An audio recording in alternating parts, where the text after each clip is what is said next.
What's up, guys? Thank you for tuning in to the Uncommon Mindset podcast. Today I'm joined by Aidan James. I'll just give you a brief background on who Aidan is. Aidan was a 3 times amateur British champion in mixed martial arts, as well as a UK representative in the IMMAF World and European Championships. He's now a professional mixed martial artist with a record of 4 wins and 2 losses, who fights for the organisation Brave. Aidan is not only a phenomenal coach alongside other phenomenal coaches at Chris Reeses Academy, but he is also a pro fighter and one to look out for. He has gained his black belt in Brazilian Jiu-Jitsu under Ash Williams and Chris Rees. The future for this Welsh dragon is looking bright, and the mindset he has is incredible. I'm grateful to be a student under Aidan and also to class him as one of my good friends. I'm super excited for this, and thank you for being here today. Thank you, Matt. So I just want to start off by asking, talking about the transition from working at Screwfix to becoming a professional mixed martial artist, because I know that, a lot of people, it's hard for them to quit a job they're in and do something that they love and passionate about. So how did you make that decision, and what did that look like? I was quite fortunate, I'd say fortunate, but it's like small steps. But the first thing I'd say was again, I was actually working on Screwfix, and it was a bit of like a transition period. I was when I say I went through steps, I'll go through them now. So I was working in the Screwfix in Merthyr. I just the idea of coming to Swansea to train and live and try and become a professional MMA fighter, the cage fighter dream, as Ash would call it. That was starting to creep in my head quite a lot. I was really starting to believe, I was just about to turn 19, and it's I think I should give this a good go. So first thing I did is I called the Screwfix. I spoke to my manager in Screwfix in Merthyr. I said, look, I want to move to Swansea to live and train. They knew I loved MMA. So I said, I'm going to move to Swansea to train and work. And is there any chance that you could see if there's a Screwfix down there that's got a spare 20-hour contract? So he made some phone calls, and because I've always been a good worker. Do you know what I mean? Don't get me wrong. If you listen to Ash, he tell you the opposite. But if it comes to when it comes to a lot of things, I turn up on time, and I always do my job. So I do everything correctly. So I put 100% effort in, even in things like Screwfix. I was supposed to put 100% in. So I had a close relationship with the manager. He called up the store. Manager get me a 20-hour in Swansea, which was the same I had in Merthyr. So I moved down to a house that was right next to the gym, and 20 hours in Screwfix was £585. Okay, so it was pennies. You know, it wasn't much, but that was just literally just enough to cover bills, food, and train. And that's all I cared about. I didn't care about nothing else. So obviously, now I'm working 20 hours a week in Screwfix, and I'm teaching the gym on white belt. Not teaching the gym, working in the gym, coming on the train. Training the gym, white belt. And whenever Chris wanted to do something, if he said he wanted to paint, I come up and paint. It didn't matter what it was. If he needed help, I come do it. And he was having these kids classes on, and he'd ask a Perto belt that was training the gym, could you come and help me with the kids class? And I used to be quite jealous, why don't you ask me to help with the kids class? I want to be helping out and doing stuff. So I just started pestering him, and eventually he was come on, you can come help me out. So I started helping him, and I mean just assisting, so just learning, just watching what Chris would do with the kids, how he'd coach them, how the kids because they don't respond the same as adults. So I started learning a little bit about coaching back then. Again, I was 19 years old as a white belt. Got my blue belt, and once I got my blue belt, I started going more towards the MMA section. So even though originally I come down here for MMA, I was just jiu-jitsu flat out, a real embraced the full jiu-jitsu culture. I was competing whenever I could, and I started off losing every competition to winning golds all the time as a white belt. Got my blue belt, competing again, and I was working in Screwfix, but it got to a point now where the MMA transition was coming. So as I was saying to you, I was watching Chris coaching. Now I was a bigger part of the kids classes, where I was doing every kids class with Chris. Okay? This was for free as well. I wasn't getting paid. He was just come to the kids classes, and I would be there on time. So I spoke to Screwfix, and I was look guys, I really want to train more. I want to do well. I started fighting and stuff. I said, look, I want to fight. I want to win these fights. And I was doing winning amateur titles at the time. My first amateur title. I was getting ready to train for Vegas. So I said I need better shifts. So my shifts changed from randoms, so I was doing whatever they could have me in, to 7 a.m. every morning.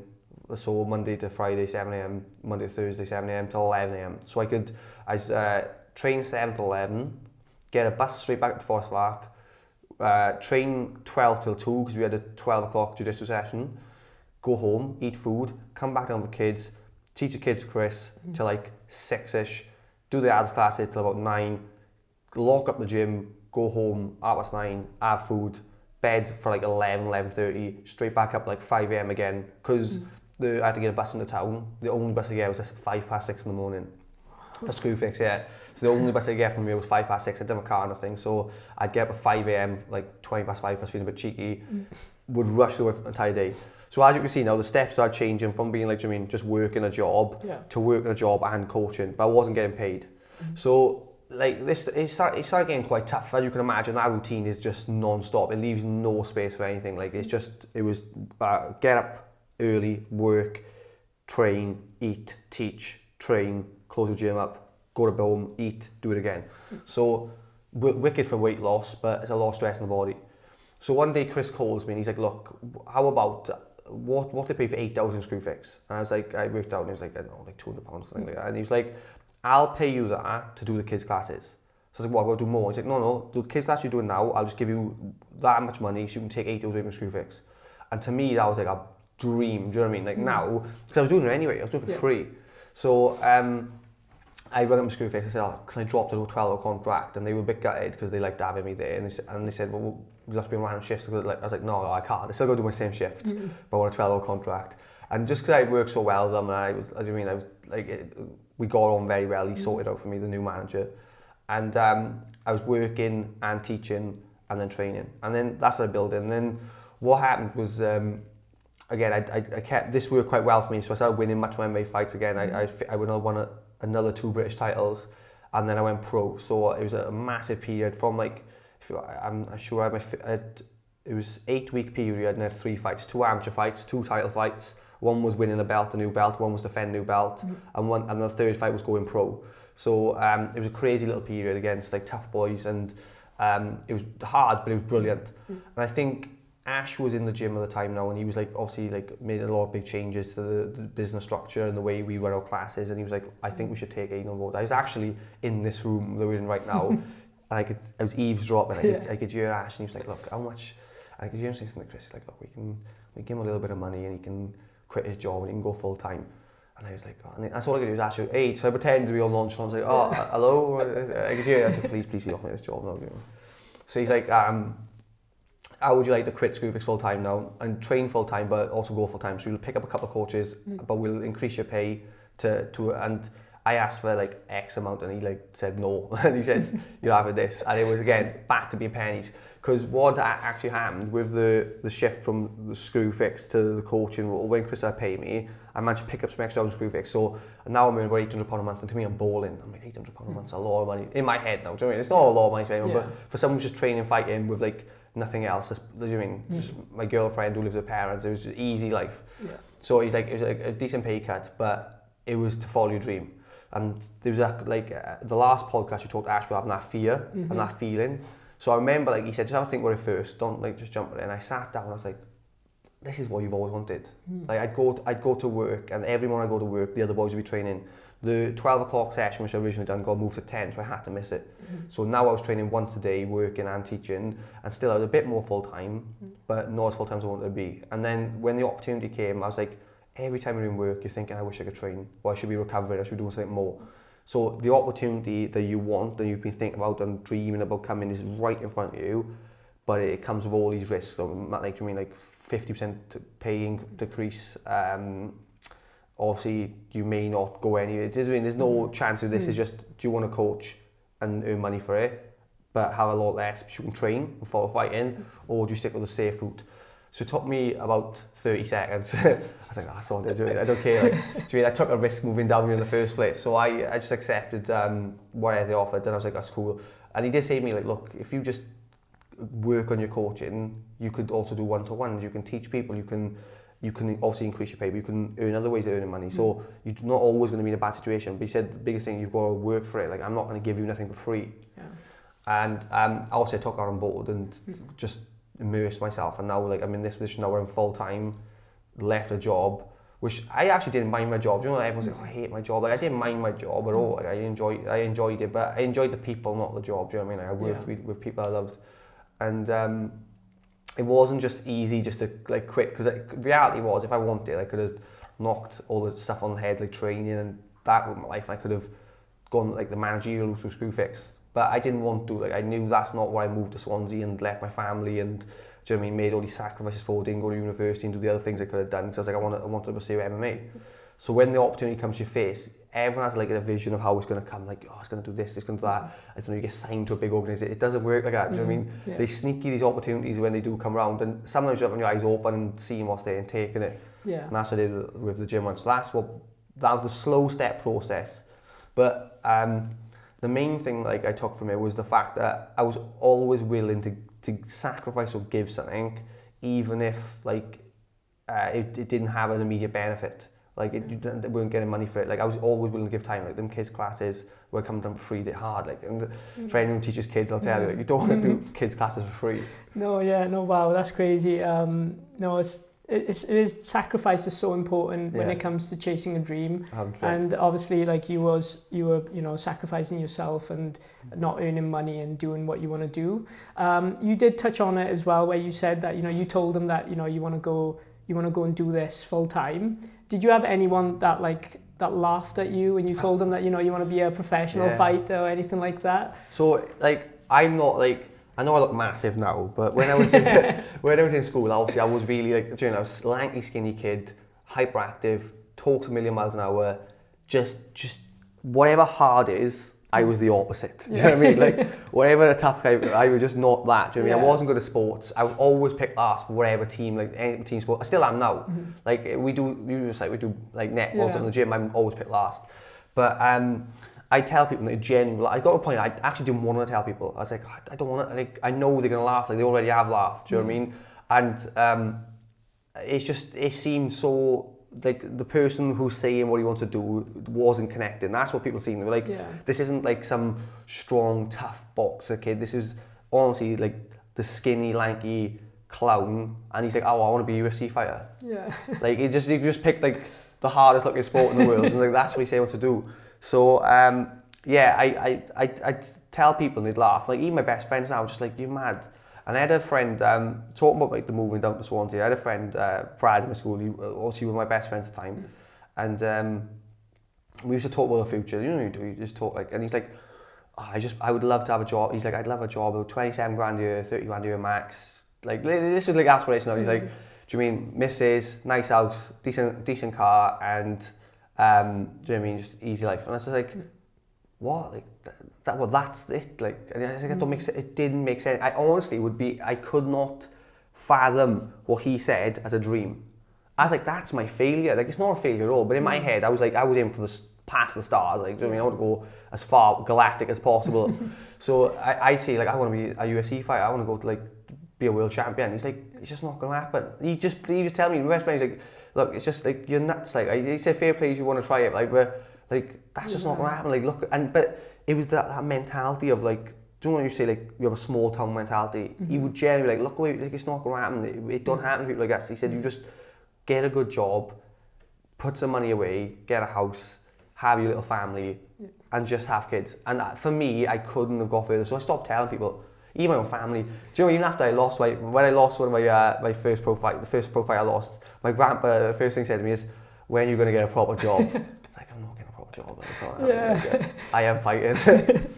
No, that's what happens a lot of the times when you go to a family member. It's mostly like the closest people to you 100%. Tell you that, you know, oh no, don't do that. You know, you're not going to get anywhere with that. Go and get a proper job. Oh, 100%. Yeah. But like, what is your, like, what motivates you then to keep coming, and like, what's your why? Do you know what? That's a question I've been thinking about a lot at the minute. Like, I've been like reading and obviously I've been reading a lot of books at the minute, as you know, you send me books all the time. And it's about what's your why. And I always try to like get deep into it, because first of all, it'll pop you like, oh, my why is this? I want to do this. But when you start thinking about it, like, is that really why I want to do it? Do you know what I mean? So like, the first why I come to terms is the fact that I've never been a tough, like, hard fighter type person. Do you know what I mean? I've always been like quite like nice and laid back. I've always been like a peacemaker rather than a fighter.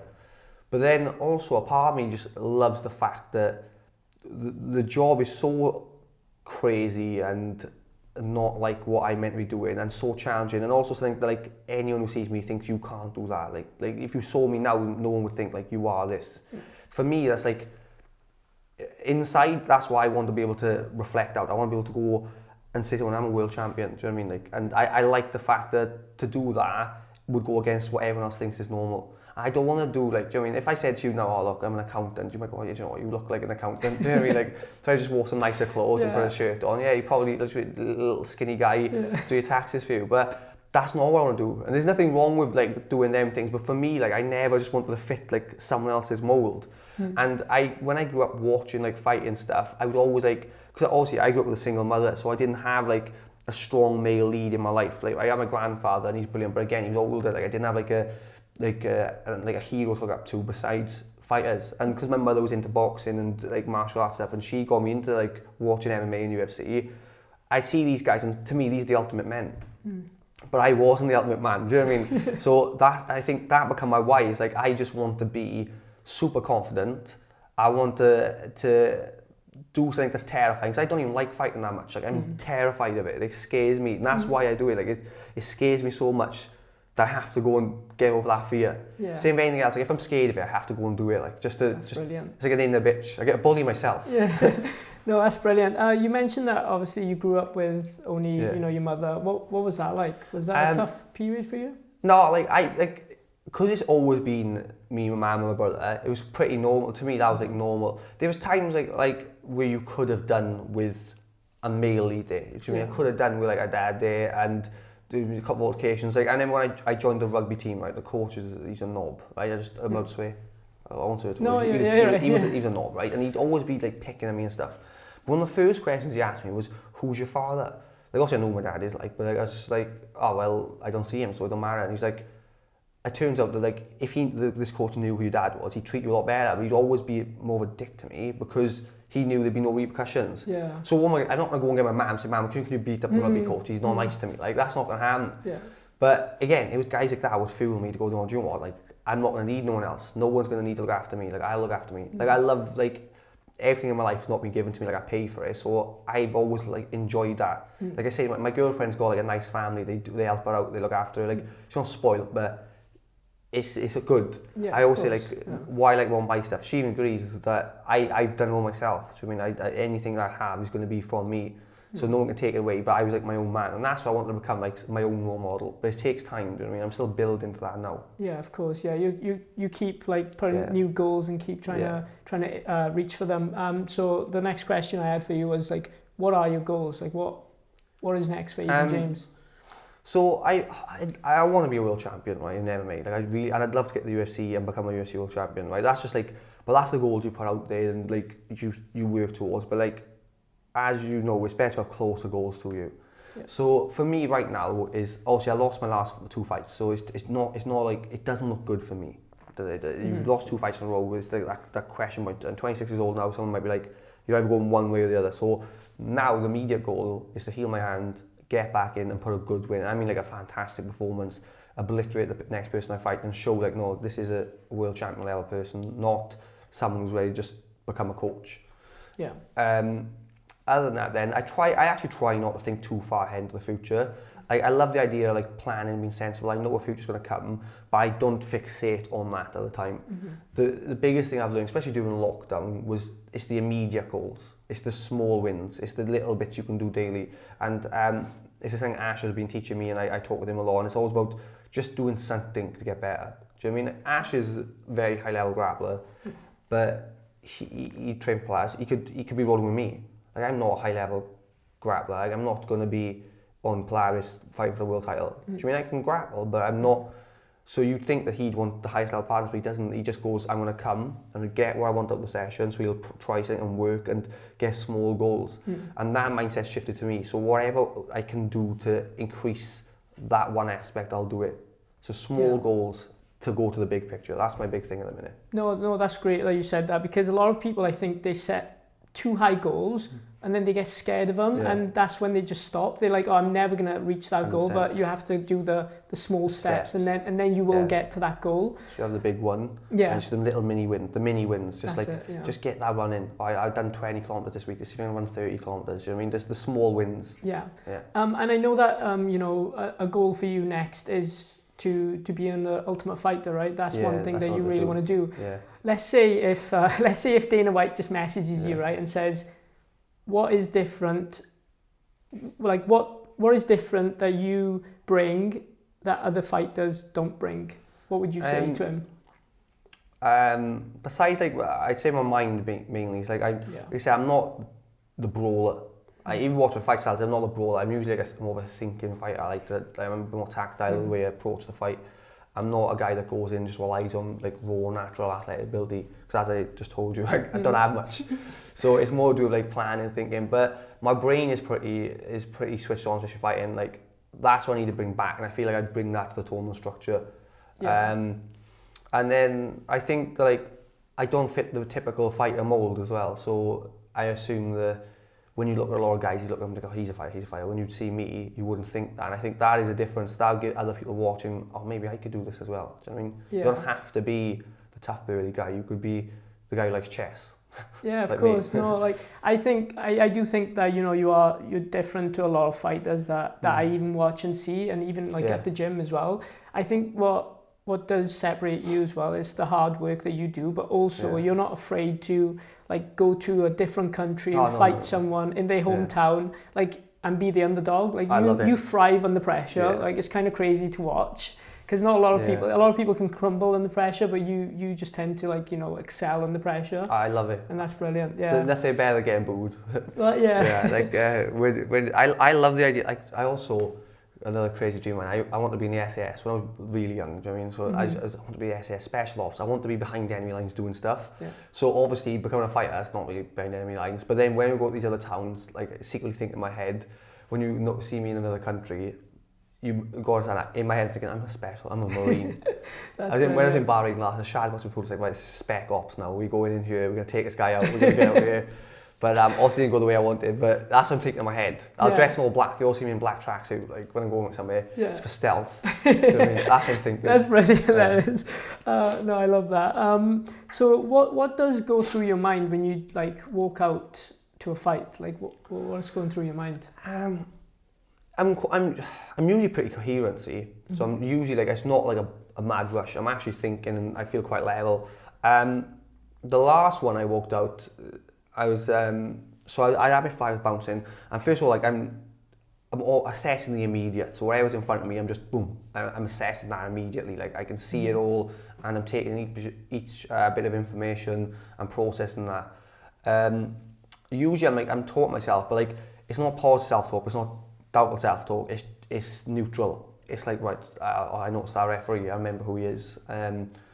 I see that guy waving at me over there, do you know what I mean? I walk in the cage, I can feel my feet on the canvas, and then I'll be like, oh, I feel nice and natural, and I'll be like talking to myself, and I'll feel the area, but I'm just like going over in mind of every bit of information I'm taking in, I'm just like repeating and letting it go. So I'm just going through the moment. I try not to get like too hyped. I'm like, right, I'm going to kill this guy. Like I never ever think that, because I feel like that's going to take you away from what you're meant to be doing. That's not the goal. Like I don't go in there and think, right, it's time to kill this person, but I also don't go in and think, oh, I'm going to get smashed.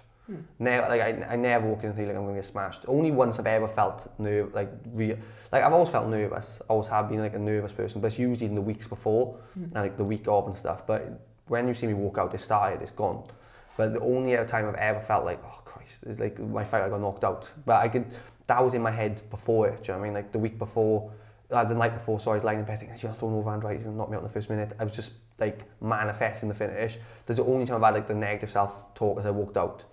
Sometimes it'll happen during fights, like I'll be in a fight and I'll have a negative self-talk and I'll slap it out at me, I'm like, shut up, get on with it, like just being like, but that's normal, like every fighter goes through that, you're like fighting and the next thing you know, you're like, oh, I'm gassed, like I feel terrible, and then you're like, no, walk forward, and then sometimes you feel brilliant, but then a lot of times so fast, you don't even know what's going on. Yeah, no, that's brilliant. And so going off that now, so I've been listening to this this rapper called Polo G. Yeah, I don't know if you've heard of him. No. He's really good. Yeah, And like some of the things he says, like it's straight up facts. Yeah. I mean, one of his songs, he said, everyone goes through something. It's all about persevering. Yeah. So I want to touch on this with you because obviously your last fight, not your last fight, the one before that, you know, against Cameron Else, where he knocked you out in the first round, right? So how do you like persevere from that and continue in a course of action and achieving success despite the difficulties that you went through? So it was, do you know what? It was tough, but in a different way. So like, first of all, like one of my big fears has always been, and it's happened in my last two fights enough, is getting knocked out really bad and losing a split decision where I thought I won. Do you know what I mean? Yeah. They're my two nightmares, because the one of them feels like it was robbed from you, and the one of them is just a flash is horrible and it doesn't look nice to everyone who watches, and it obviously doesn't feel nice. They've been like always been two of my big fears when it comes to fighting. They've happened on the bounce now.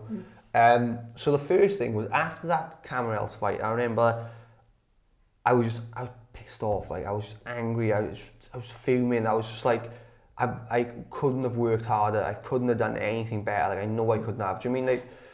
There's no excuses. I could say I had little injuries. We all got little injuries every fight. So there's no way. I had nothing significant I could have said that's the reason why. Because it didn't even have a chance to even if I had an injury, it didn't get shown. I got coached off the bat.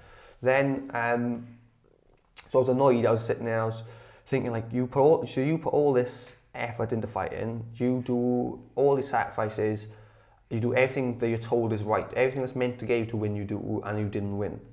And it's always a tough pill to swallow.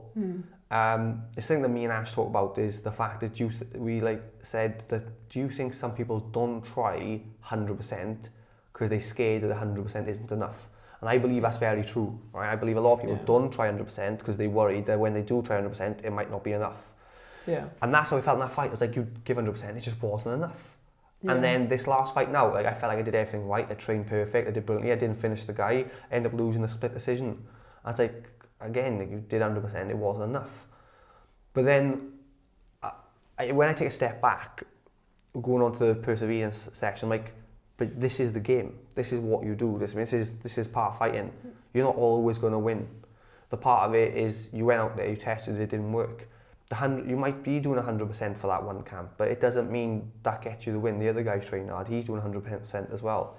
Yeah. When you realise that's how the setup works for it, and the point is just to go back, train and learn and absorb and get better, then you start to feel a bit better about things. Like, do you know what, I was just part of it, it happened, it's gone. I don't fixate on it. The main thing is I don't let that take away from anything else I'm about to do, like the next bit of training or coaching. Do you know what I mean? Like I don't let it fault other parts of my lives. Yeah, because it's easy for someone just to quit once something like that happens, you know, like with the first round like knockout and stuff like that. But when I spoke to Ash last time in the last episode, he did mention that he'd rather get knocked out in the first round than lose because then you know that next time you fight the guy, you know there's a chance that you could still beat him because it could have been like a lucky punch.